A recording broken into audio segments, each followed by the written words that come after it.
In this podcast, we are going to take a look at personality differences in education. Firstly, though, we need to ask, how is personality defined? How does personality impact on your learning? And how does personality affect our teaching? We all have different personalities, different in a number of ways. How are they different? And how do they affect our learning and education? The trait approach to personality is focused on differences between individuals. The combination and interaction of various traits forms a personality that is unique to each of us. Trait theory is focused on identifying and measuring these individual qualities. If we consider the piano as the analogy for the classroom, the pianist is our teacher, and the keys are the ranges of students' personalities within that classroom. We can see from research that there are various ways to classify personality. Myers-Briggs offers us a useful model for understanding the factors which influence this. Being an extrovert or an introvert is all about how we prefer to relate to the world, whether we focus on the world around us or our own inner world. How we prefer to receive and process information is referred to as either sensing or intuition. When making our decisions, do we prefer to look at logic and consistency, or do we look at people and circumstances? This is referred to as either thinking or feeling. In dealing with the outside world, do we prefer a more structured and organised lifestyle or more flexibility? This is either judging or perceiving. These characteristics are not black or white. Individual personality can be anywhere on the spectrum of each trait. This, of course, means that there are as many variations of personality as there are students, and no one falls into a single type. We are all unique. For example, you could be an introvert or an extrovert, or somewhere in between.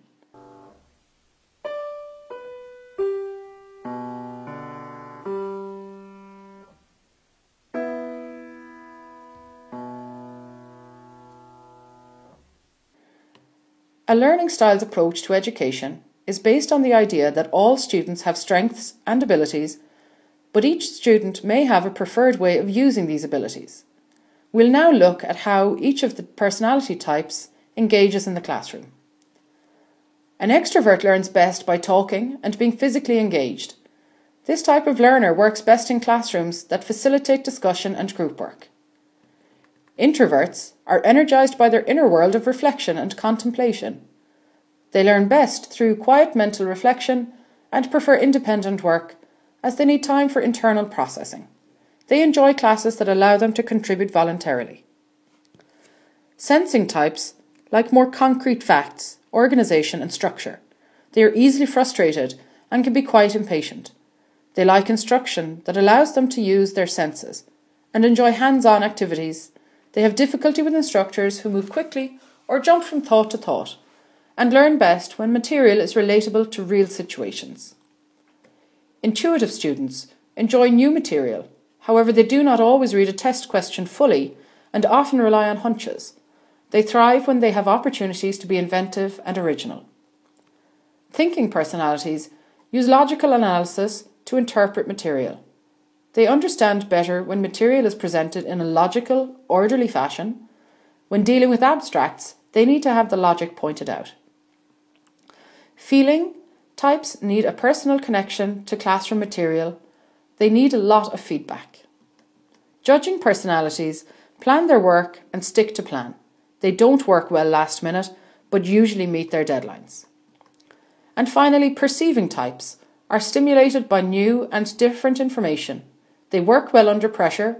However, their biggest problem is procrastination. They like to have a variety of choice within their assignments. Ackerman's theory regarding intelligence as processes, personality, knowledge, and interests claims that personality traits play an important role in the development of knowledge. They direct an individual's choices and a level of persistence to engage in intellectually stimulating activities and settings. So individual differences in personality may influence academic performance. According to Schmeck, a learning strategy disembodied from personality-related factors is only a short-term prop for learning and does not allow for long-term and engaged education. It is important to remember that the student personalities are not the only ones in the classroom. As teachers, we all have our own personality and learning style too. Research shows that as teachers, we tend to teach in the same style as we learn.